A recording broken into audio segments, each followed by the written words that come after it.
আসসালামু আলাইকুম, welcome to my secret kitchen. আজকে আপনাদের মাঝে নিয়ে এসেছি কোকোলা নুডলস রান্নার রেসিপি। খুবই ইয়াম্মি এবং টেস্টি একটি রান্না, ছোট বড় কম বেশি সবাই পছন্দ করি। পুরোটা ভিডিও না টেনে দেখবেন।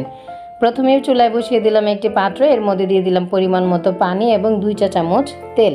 এতে করে নুডলসটা একদম পারফেক্টলি ঝরঝরা হবে এবং একটার সাথে একটা লেগে যাবে না। যে কোনো নুডলস বা পাস্তা রান্না করলেই এভাবে একটু তেল দিয়ে সিদ্ধ করে নেবেন। এটা একটা টিপস আমি বলে দিলাম। এই পর্যায়ে আমার নুডলসটা ভালোভাবে নেড়েচেড়ে আমি সিদ্ধ করে নিয়েছি। এখন একটি ছাঁকনি দিয়ে ছেঁকে নিচ্ছি। এই তো ছাঁকা হয়ে গেছে। এখন আমি বসিয়ে দিলাম চুলায় একটি প্যান।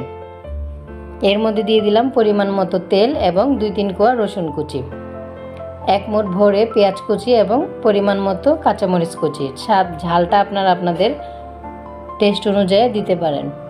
হালকা একটু নেড়েচেড়ে ভেজে, খুব বেশি ভাজবো না। এই পর্যায়ে এর মধ্যে দিয়ে দিলাম টুকরো করে কেটে রাখা চিকেনটা দেওয়া হয়ে গেলে 1/2 চা চামচ আদা বাটা, 1/2 চা চামচ রসুন বাটা এবং সামান্য একটু গোলমরিচের বাটা এবং অল্প একটু লবণ দিয়ে ভালোভাবে নেড়েচেড়ে মিশিয়ে ভেজে নেব এবং ঢাকনা দিয়ে ঢেকে আমি চিকেনটা একটু সিদ্ধ করে নেব। এখানে এক্সট্রা কোনো পানি দিতে হবে না, এর থেকেই পানি বের হবে। এই তো দেখতে পাচ্ছেন চিকেনটা সিদ্ধ করা হয়ে গেছে। এখন আমি আবারও নেড়েচেড়ে কিছুক্ষণ ভাজা করে নেব। এই পর্যায়ে আমি এর মধ্যে দিয়ে দিলাম 1 চা চামচ ভরে সয়া সস। এতে করে রেস্টুরেন্টের স্টাইলে চাউমিনের যে একটা টেস্ট আসে ওই রকম টেস্ট আসবে। দিয়ে দিলাম 1/2 কাপ পরিমাণ মটরশুঁটি। আপনারা চাইলে বিনস বা ক্যাপসিকাম, টমেটো যে কোনো সবজি ইউজ করতে পারেন। আমি আবারও হালকা একটু ঢেকে এটাও সিদ্ধ করে নিয়েছি। এই তো দেখতে পাচ্ছেন একদম ভাজা করে সুন্দর করে পারফেক্টলি সিদ্ধ করা হয়ে গেছে। এখন আমি এটা সাইডে রেখে এখানে ডিমের স্ক্রাম্বল তৈরি করে নেব। ডিমের মধ্যে দিয়ে এখন হালকা একটু সামান্য পরিমাণ লবণ দিয়ে নেড়েচেড়ে ভালোভাবে মিশিয়ে স্ক্রাম্বল করে নিলাম।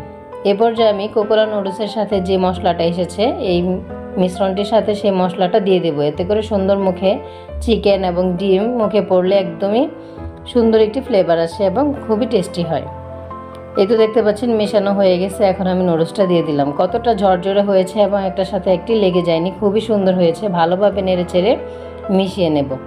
অবশ্যই নুডলস রান্নাতে একটি ম্যাগি মশলা দিতেই হবে। ম্যাগি মশলা না দিলে পারফেক্টলি নুডলসের টেস্ট আসবে না।